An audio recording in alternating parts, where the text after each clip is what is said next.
Welcome to Sensible Center's podcast, Democracy 2.0. Kevin's a left-of-center guy from Wisconsin, and Bob's a right-of-center guy from Tennessee. But we both believe our political system is broken and in need of reform. In Democracy 2.0, we explore the issues facing the U.S., why our representatives are no longer serving the will of the people, and what movements and solutions are out there. It's time for a reboot. It's time for Democracy 2.0. Hey, Bob. How's it going? Hey, Kevin. We're making this almost a regular thing where it's twice in a month. Got the band back together. The band is back together. The band is back together for sure. How's your summer going? Good? Good. Steamy summer? It's hot in Tennessee. Been a warm one. That's right. You guys got the hot chicken down there, too. We do. You know, I almost went. I was thinking about getting some hot chicken for lunch tomorrow. I almost went earlier in the week.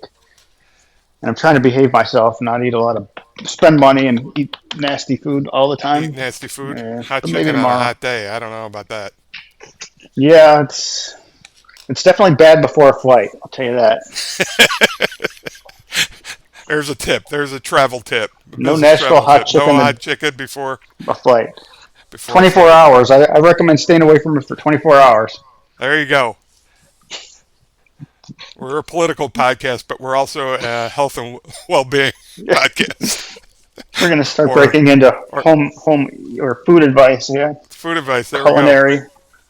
Speaking about taking it in a new direction, so you might have noticed that we have new artwork on the podcast and a new beginning.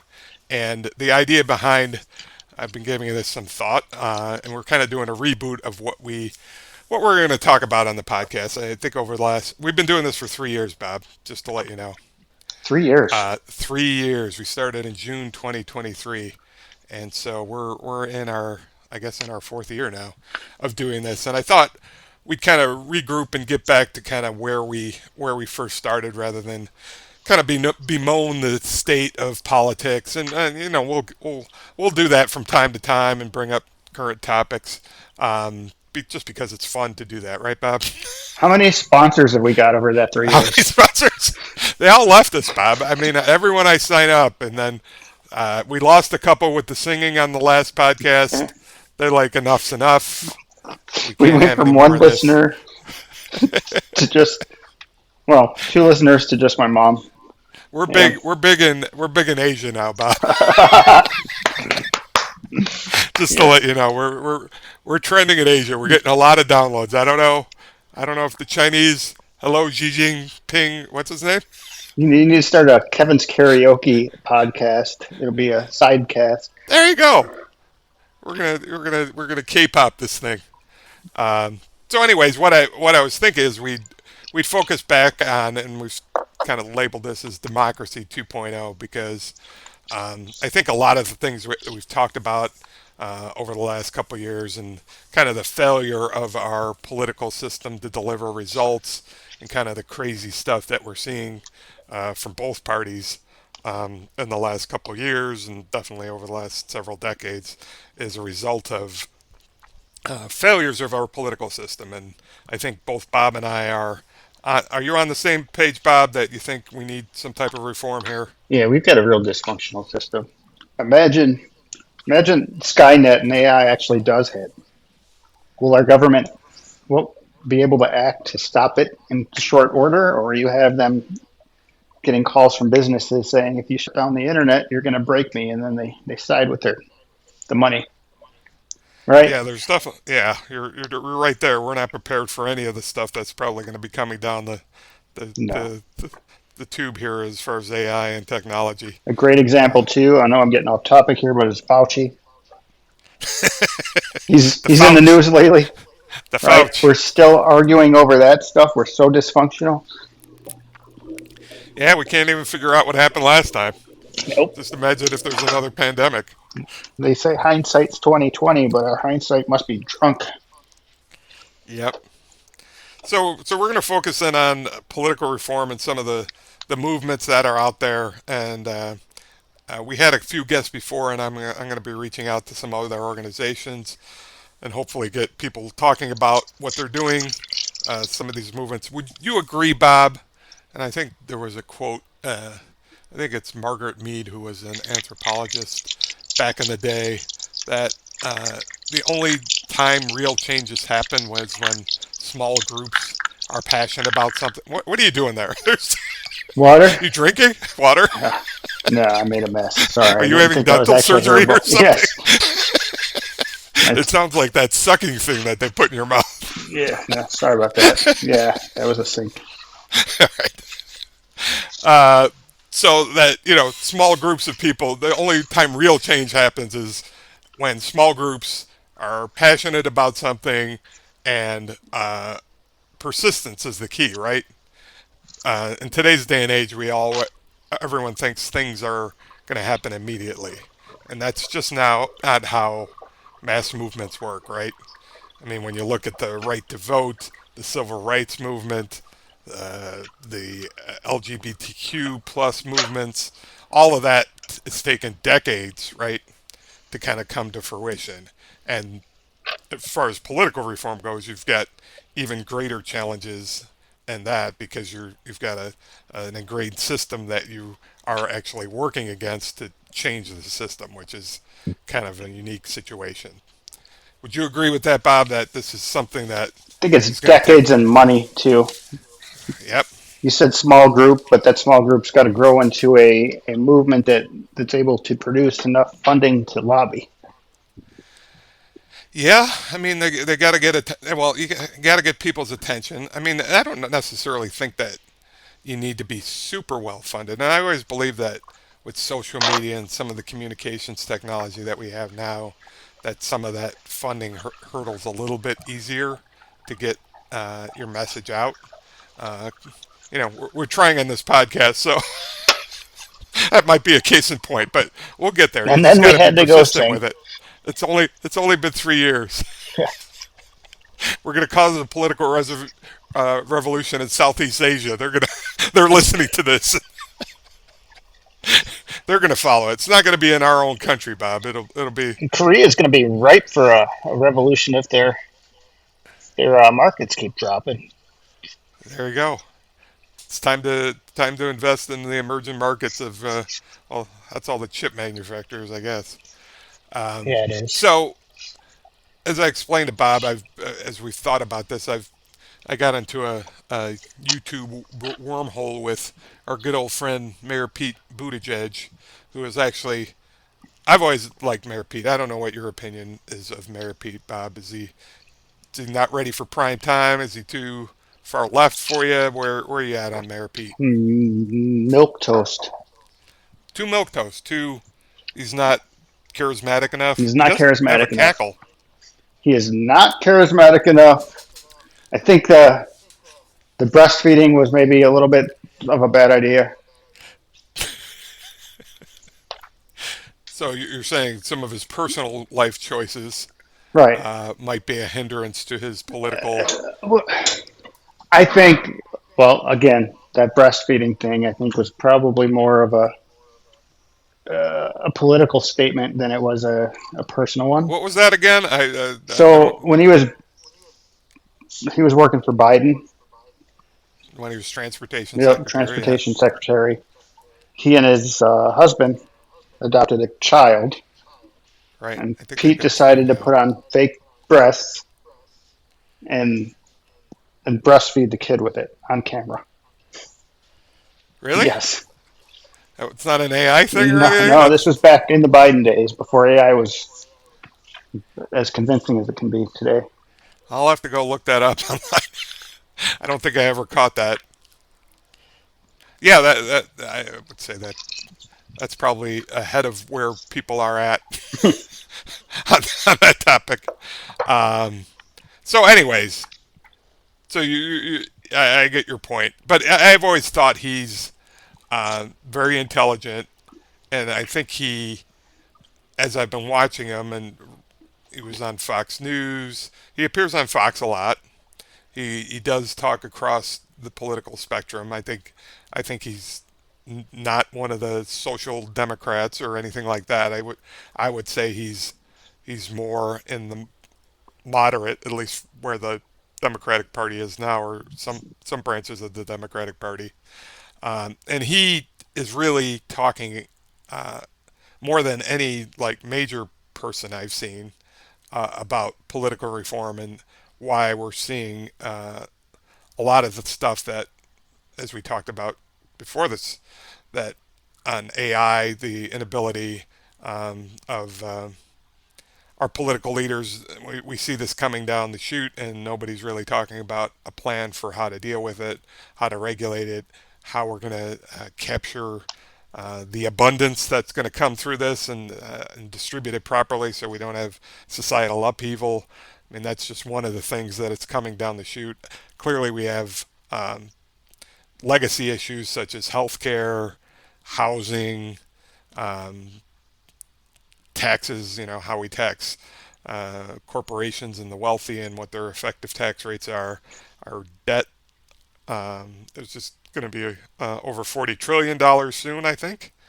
Um, Inflation, climate change, all these major issues that are just continuing, or Social Security reform, all these major issues that have been on the horizon for years, but we've not had really any constructive action to address. And so the question is, why is that? Why do you think that is, Bob?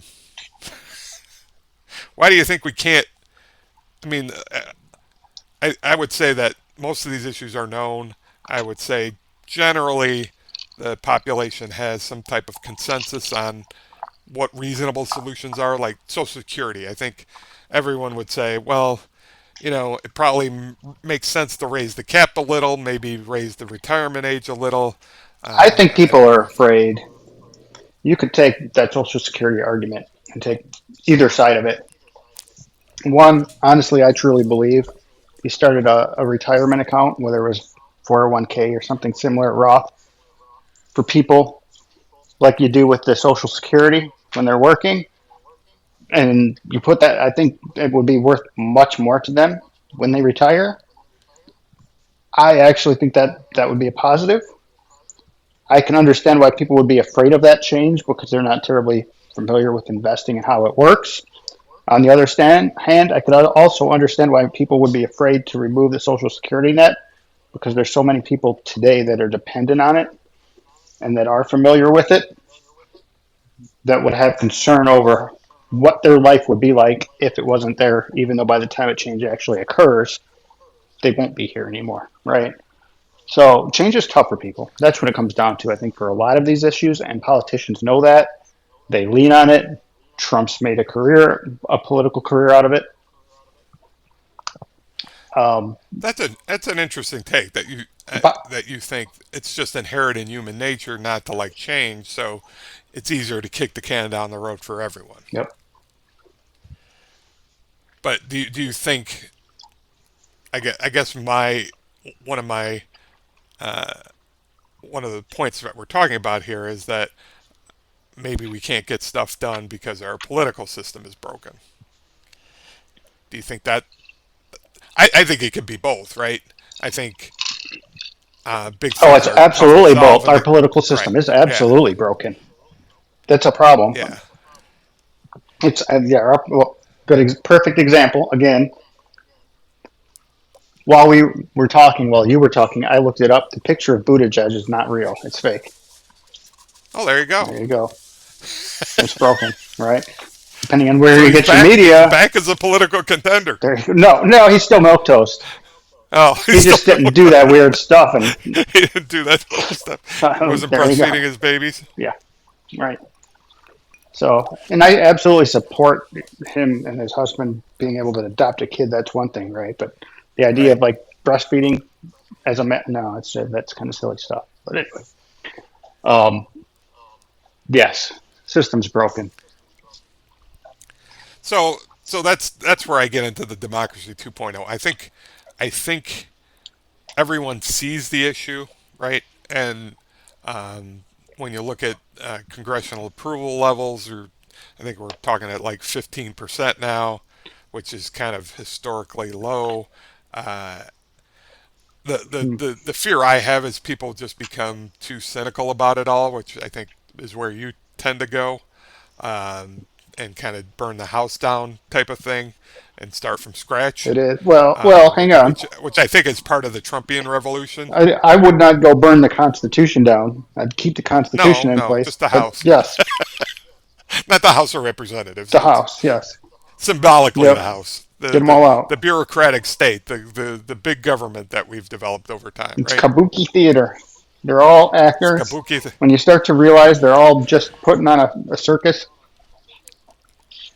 you start to realize how ridiculous it is. But what do you do about it? You have to make change. You have to change it.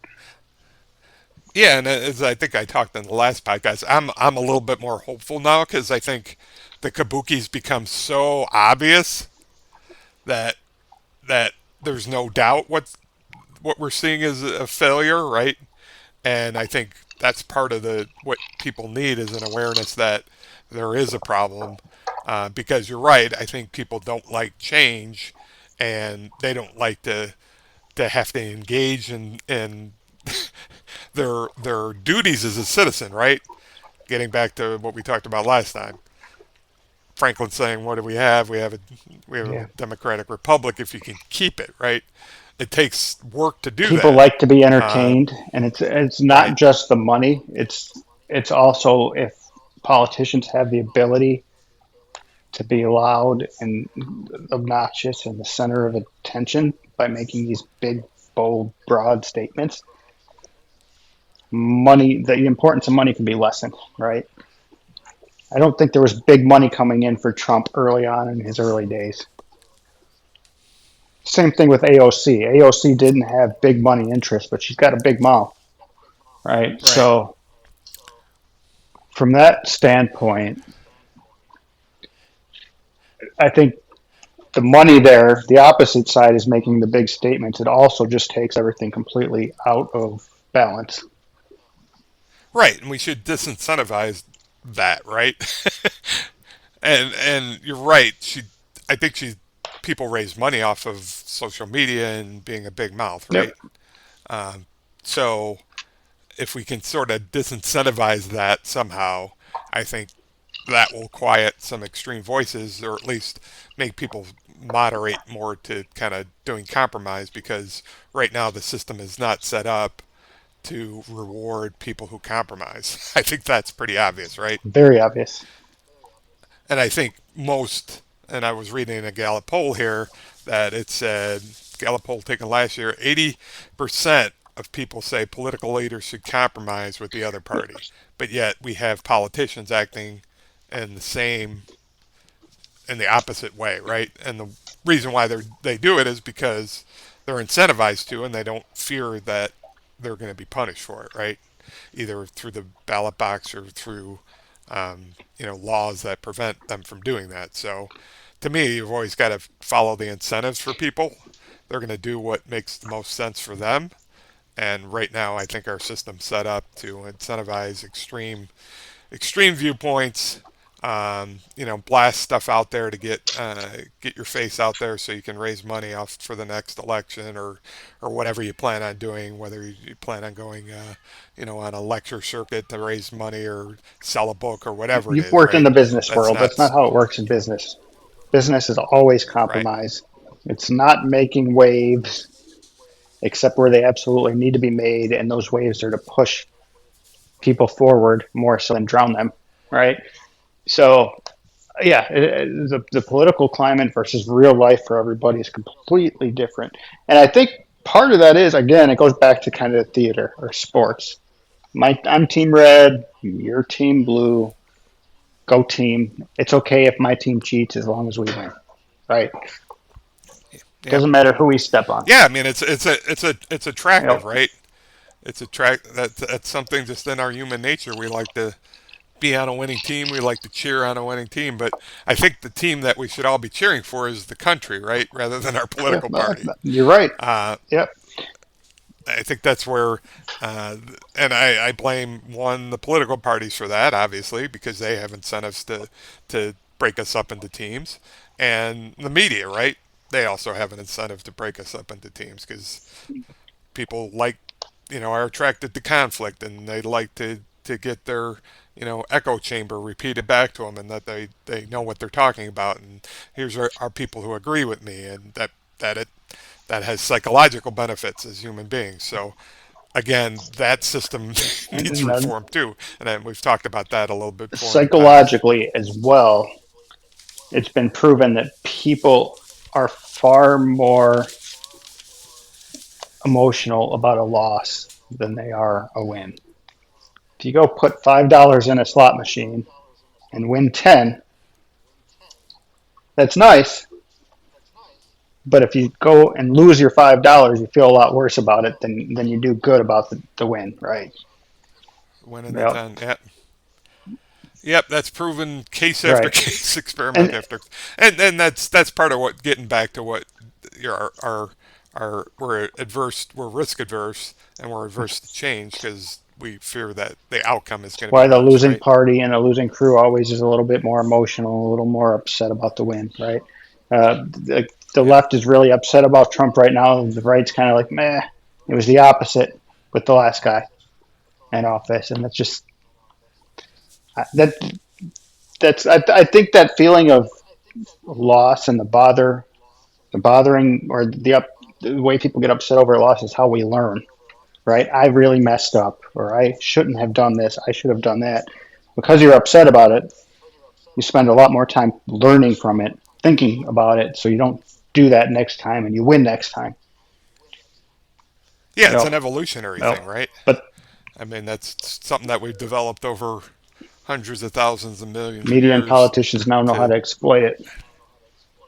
yeah. So that's kind of all the backdrop of it, and that I think that kind of sets us up to where we're going to be heading over the next year or two to talk about some of these movements out there that are trying different things. Some may work, some may not. Some, may be constitutional, and some may not be constitutional. But to kind of get out there that there are these groups out there, and hopefully some of our listeners will get involved in it. I still want to get more involved in some of these things. I've been on the periphery for a while, but the more I see, the more I still think we need to go in that direction. Who knows? AI might solve it all for us by the time I get there, but Wouldn't that be great? or it might be irrelevant. AI is just going to solve our political crisis and write us a new constitution that's perfect. But until that point, so Mayor Pete was actually, like I said, he was going to red and blue states, and he was in Montana. And I hadn't heard about this, but there's something called the Montana Plan. And if you want to look at what it is, you go to montanaplan.org. And in case you didn't know, Bob, Montana is one of our 50 states. It's I still thought you just were going to 50, tell right? me it was Hannah Montana's Well, idea. that would have been more interesting, right? But we're still at 50, right? I haven't checked Truth Social this week to see if we've added another Guam state. is still Uh, not a state. Guam is still not. They're talking about D.C. statehood. I've been talking about that I'd for a support while. a Puerto Puerto Rico Rico. statehood before I supported a DC Puerto Rico. statehood. I would do a Puerto Rico. I think. So there's 1.144 million people in the state of Montana, which makes them the 43rd most populous state. With 1,000,001 people, they're 43rd only. There's like seven more or six more that are least less populous than Montana. Um, so the Montana plan is um, just to kind of discuss what it is. So it's a ballot initiative that they've recently got. I think in June they wrapped up getting. They had to get 50,000 signatures for a ballot. Well, I think they had to get 30, but they got 50, which seems pretty high for 1,000,000 people, I doesn't want to it? know who's less populated than that. That'd be a fun list to try to guess at. North Dakota? Rhode Island probably. North Dakota definitely. Rhode Island I has think to North have Dakota might. their. I would think they have You think more. Rhode Island's more? The You north, think so? it's the Northeast. I always think about being more populated. Hawaii? Hawaii's got to have more than 1 million people. Honolulu, More than a million. More maybe than a million. Alaska, but it's so big you would think they're. That's a good question. I was surprised Montana it wasn't like 47 or 48. Yeah, yeah, and I was thinking, well, maybe Wyoming, but Wyoming is south and more temperate. So it's interesting. I want to see that list now. Let's just guess because I'm sure that information is not out there. We'll have our producers look it up, and we'll get back to it by the end of the show. Everyone could develop their own list. So here's the basic theory behind the Montana Plan. So the basis is that states give power to corporations. We agree on that, right, Bob? Yes. All corporations in the United States are incorporated in a particular state. Famously, Delaware has many more corporations than people because they have favorable corporate law and courts. You're aware of that, right? Yes. Delaware is very They popular. were. So, Texas is gaining steam on them, but yes. so states have a right to say, okay, I've actually read back over the last several years on the history of corporations. And corporations were historically very narrowly defined by states. Like, the purpose of this corporation is to make Hmm. widgets, right? And it couldn't vary from making widgets. Um, and over time, we've allowed corporations to expand that, right? To expand their charters, to get into various So there's areas. something I And never knew. um, Why would they be restricted to making a widget at any point in our history? I mean, yeah, where are all the what, widgets? what, I never thought that. That's interesting. But think about it. Okay, so you make, let's just say, cars. You're Ford. You've got a license to operate a business as an automobile manufacturer. Yep. Why would any state feel like they had an interest in keeping you making cars only?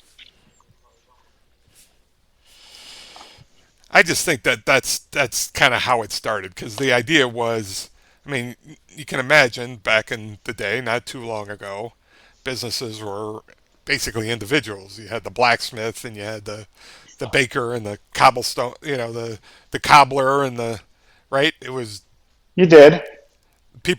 people's names were based upon their profession because that's what they did, right? Yeah. So it was very personal, right? So not, then they created this idea of a corporation, which is I think it happened shortly after Industrial Revolution. the founding of this. Yeah, during the Yeah. Industrial Revolution, where you'd have these artificial entities.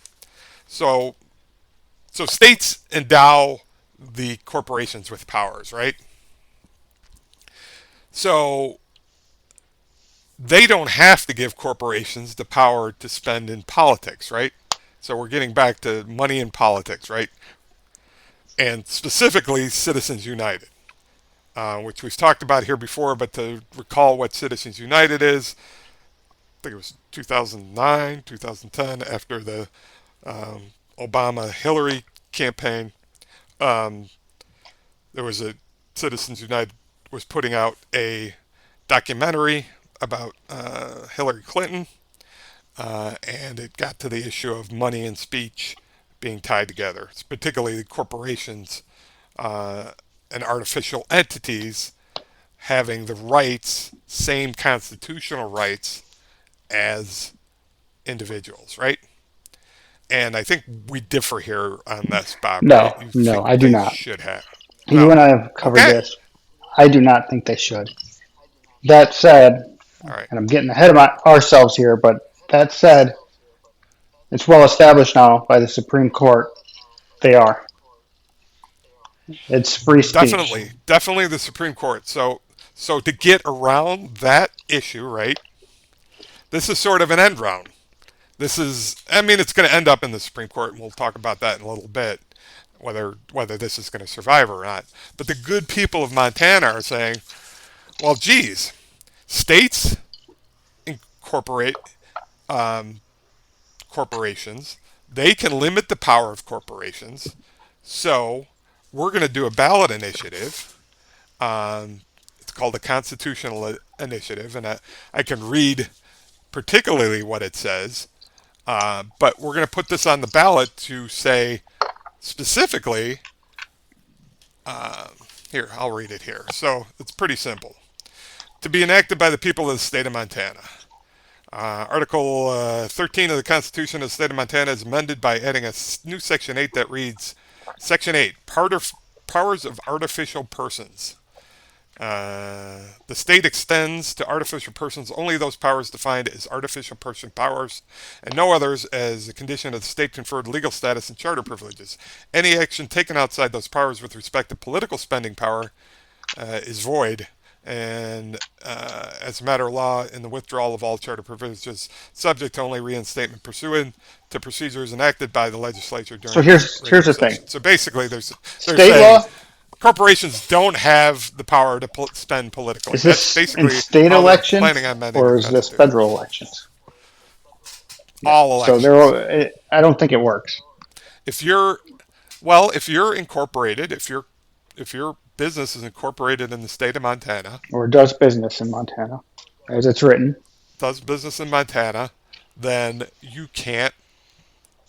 If this gets passed, you can't spend politically. And when we talk about corporations, they've also extended it to all So artificial entities. So that's always been an argument to the left and the right. It's like, well, what about I unions and appreciate what about what you're trying to say, or what I should say. I appreciate what they're trying to do, but here's the thing. I think what this is akin to is them saying, Montana saying, if you're a person here, if you live here, or you travel here, or you vacation here, you're not allowed to use the word chicken, all right, right? now you're going to have to explain where you're It's going freedom here. of speech. You're not allowed to call our governor a jerk, right? Because the Supreme Court has established that corporate funding of politicians is freedom of speech. Right. They yes, but then states have a right to limit the powers of corporations. So that's the interesting point here.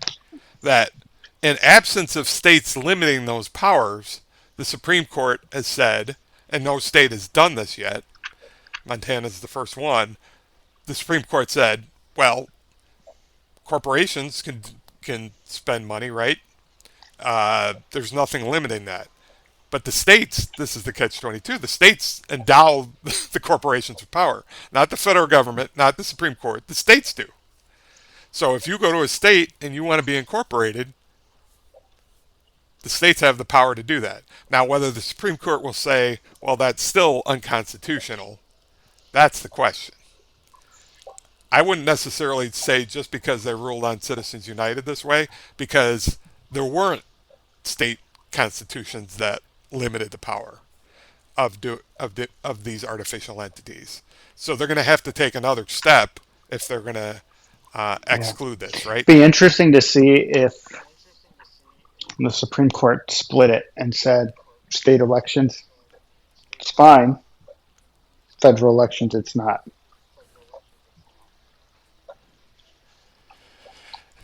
I think Yeah, I that's don't. more To feasible. me, that would be. Yeah, but that to me that doesn't make sense. Either the states have the power in any regard, right? Well, Be it local. I mean, if you're saying there's The a Constitution constitutional gives the states their rights. right, and they have the powers of incorporation, so they've been doing that. There are no, I don't think any federal. I don't know if there are any federally chartered corporations. I think they all have to be incorporated in the state. I'm not a corporate attorney, but you need to Yeah, go I somewhere. think they need to be incorporated in Now, the state. now, Montana might be shooting themselves in the foot because you know XYZ Corporation is going to say, okay, we don't buy this. We need to we need to spend politically. That's a good investment for us. We need to get in front of people, and so we're gonna go to North Dakota instead, and we're just going to incorporate there. Yeah, there's always going to be that end round as we kind of go Yeah, through but this, if but the way that's written, as I read it, the Montana plan, if you will, is if they do yeah, business there too, not just if they're incorporated there. uh, I No, think it it just says on the site if they do business there. ours, any action taken outside of those powers with respect to political spending. Well, I would think most corporations that are chartered there would be doing business there also. Yeah, but let's just take Coca-Cola, right? They're not incorporated in Montana, but they do business there. Oh, you're saying it's beyond. No, I don't think that's the case. I don't think they're saying Coca-Cola because they transact business in Montana Fairly certain that's what it says. has That's safe. that might have been in the myth section because I would definitely think they wouldn't have the power to do that because that gets into interstate commerce and that's more of a federal issue I would think. I think it's most exclusively on the corporate any corporations chartered in the state of Montana. I'll go double check that, but I'm almost sure of that because right here in the amendment it talks about the charter trade So, privilege. number 3, Uh, out-of-state corporation limits. Montana plays fair. Out-of-state corporations can only exercise the same powers here that Montana corporations have. If Montana corporations can't spend in our politics, neither can they. can't spend in It says our Montana politics. politics, neither can they. Yeah, I don't think that would stand if that's the case. I don't read that in this amendment here.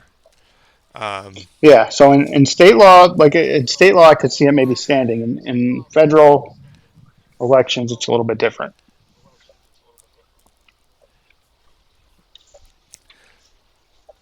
so, I mean, clearly there'd be a challenge. This is going to be on the November ballot. I think it could pass The there. people Montana's very people in Montana libertarian. are going to vote on it. Yep. So it doesn't get rid of political action committees at all. But I think the point here is the dark money side of things because uh, it applies to all artificial entities. So unions, trade associations, nonprofits, 501c4s, which is where the dark money comes from. So I think what has been happening is not only corporations have been spending, but they form these shell corporations, right? And money gets into PACs and super PACs. They're not changing any of that structure, right? No PACs, no These super places PACs. get That's funded all. from money outside of the country. But they get funded through right. They get funded through these artificial entities, so you don't know where the Yep. money's coming from. So not only is it corporate, it's dark money that you know win the vote, whatever this artificial entity is putting money into these elections, and you don't necessarily know where that money is coming from. I think that's part of what they're trying to do here is that as long as something's identified with an individual and you've got a name and this is the individual, then you know whether it be Elon Musk acting as an individual or Jeff Bezos or whatever. It's not going to take out billionaires funding, right? Um, and that's part of the argument here too that um, one it will hurt small businesses a little bit um, because small businesses also donate and they wouldn't be able to and they would be drowned out by individual billionaires who still can donate pretty much unlimited funds um, through these elections. So that's one of the arguments against it that um, it empowers billionaires, hurts small business, um, that it's unconstitutional, as we talked about, be it either regulating out of state corporations or limiting the perceived constitutional rights through Citizens United and the Supreme Court that these artificial entities do have, First Amendment rights. Um, so they're trying to get around the free speech argument through the incorporation vehicle, which I think is a unique as we talk about these different approaches because Yeah, you got to try they something. have to You got to try try different something. things, right? Right. And I thought this one was kind of unique because I had never thought about this. That you're right. Corporations are chartered by states, so you can you can try this experiment on the state level, and if they pass the ballot initiative, I'm sure it's going to get challenged, and then we'll I would guess that the Supreme Court will end up taking this up at some point because it is kind of a Yeah, key way to get around what they've it ruled might in the be past. And one of those things they might want to wait to take to the Supreme Court until the makeup of the court changes a little bit. I could see like a Gorsuch being, and maybe Amy Coney Barrett, and then the three liberals voting in favor of Montana here. yeah, I mean, when you think about it, ultimately, if this gets passed, to strike it down, a court's going to have to say that corporations possess a constitutional entitlement to political spending powers that exist independently of state law, and that if this is mandated, then states no longer have the power to define the scope of artificial entities because the court's going to have to say, no, you can't limit the power of corporations, which to me it really Yeah. opens that really takes a lot of Hmm. state powers away, right? Because they are going to have to do this because this is limiting a power, and while it's only on political spending, basically, if you're ruling that the states don't have the right to do this, and you're going to mandate that they have to allow it, So here's then the thing you've too, kind of though, taken that right? ability So away if from them. if it's if it's states you can incorporate in, if it's only that you're incorporated in that state, or if it's only state, um, only within the state you can do business. It's two different things. That's the thing. If you could stop Coca-Cola from doing business in all these states, it would change their behavior. If it's got Right. to be incorporated in that state, yes, they're just going to move, and then some state's going to take advantage of that, and then it doesn't matter. That's the diff. Yeah. I mean, unless you get other Yeah, but I states to mean, yeah, do it, Delaware, okay. Texas isn't going to change. If Texas does change, right. then Tennessee is going to say, "Oh, this is an opportunity for me," right? And if Tennessee changes, then Indiana. It doesn't. Somebody's going to stand up and make that money. Yeah, I don't see it passing the Supreme Court on the broader, like you said. If, like, for example, Coca-Cola, they can't do business in Montana unless they Yep. you know, follow this law. I think that would, I don't see that making it passed. And to the extent that Montana can do it, again, you're right. People can just that might help the states that don't really care, right? They might get more corporate businesses um, transferring their incorporation to them. But again, you got to start somewhere, and I think Yeah, I'm in support of this idea. I I think like this it. is the. I mean, it'll be interesting whether they yeah, I like the idea that if they pass it, it's going to be talked about, and these are the things that we have to at least start talking about to figure out what's possible. I mean, all these reform movements are one hampered by our Congress and legislatures who have no incentive to change, right? The system that they're fat and happy off of. Stop insider trading would And help. as you Stop said, lobbying. yeah, we're gonna talk. We're gonna talk about all those movements and and um, and what some of the limitations are, right? So you've got that. You've got a Supreme Court. You've got a lot of things that need to be overcome here, but we need to. That shouldn't stop people from trying stuff like this because you have to. You have. That's the way it works, right? You have to try a bunch of different things and try to hit on what's actually going to take you know get traction at the end of the day. I mean, maybe it'll work. Maybe 40 states will do it, and who knows? You got to But you start got to somewhere. you got to Attack from start all somewhere, angles. and I think a lot of these movements that we're going to be going through, a lot of it will be on a state and local level because to do something federally is just very difficult. It's easier to get especially in a smaller state, to get an initiative. I mean, there's a lot of ballot initiatives, for local government that are Citizens easier to United get was wrong. through. Right. Citizens United was wrong. I think that's what we both agree on. That's a big part of why we started doing this cast. Yeah. It's Yeah, and then now we've got the whole gerrymandering thing and whatnot, which is even. So we'll talk about I think a bunch of gerrymandering those falls a things lot that are closer coming to up. states' rights than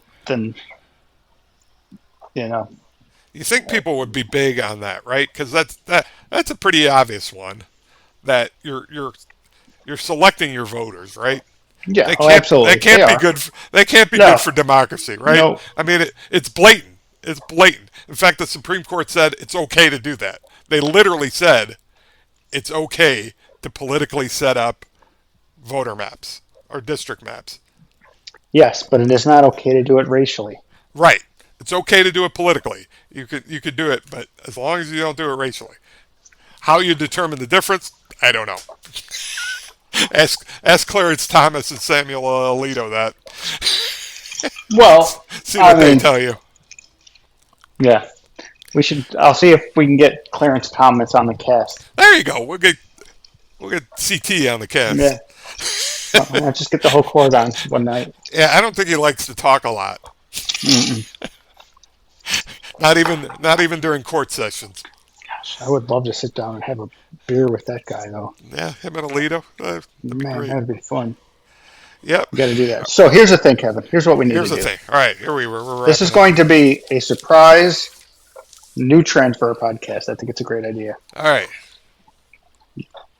Take a shot at it. What are the least most populous states in the country? Go ahead. Let's You, go. you've got the list?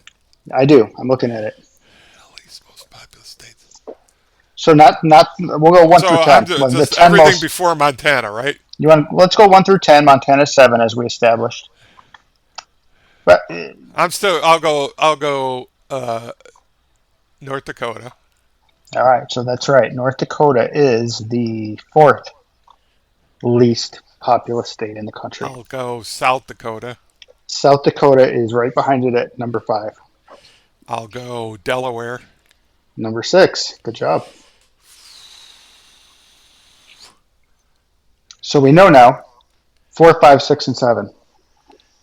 North Dakota, South Dakota, I'll Delaware, still go Montana. Rhode Island. Number 8. Uh, 9 and 10 are also in the Northeast. I'll go Wyoming. Wyoming is number 1. Yeah. I'll go Vermont. Mm-hmm. And number 2. New Hampshire. New Hampshire is Uh-oh. number 9. So how many of the top 10 do I have already? You've got all but 10 and 3, and you're good. 10 and 3. 3. It was said earlier on this podcast. Said earlier. Alaska. You got it. Alaska. It's 3. That's 3. And what was 10? Maine. Maine. Well, that's pretty good. There you go. We've all learned something. There we go. Tune in next week for next week's top 10 list or bottom 10 list. See, we're doing a public service one way or another. All right. Well, this was the first time we tried this. I hope you guys enjoyed it. You learned something new today. Like I said, you could go check out more information on the Montana plan. Follow it. We'll follow it too, and let you know what happened at the end of the day. But kind of going forward, we'll talk about some of these things. We'll mix it in with the politics of the day too, and kind of get some of that information out there on some of these reform movements, because I think it's really important that people stay at least in touch with some of the things that are happening. It gives people, I think, to me, when I read about it, it gives me some hope that there's things out there. People are trying different things. They recognize the problems, and there's definitely people out there working hard to kind of get us back on track, which is kind of hopefully, which is somewhat hopeful, especially when we hear all the news stories day in and day out. Anything else to add, Bob? Looking forward to the next conversation. All right. Thanks. Good night. Good night. Thanks for listening as always. Take care. Bye.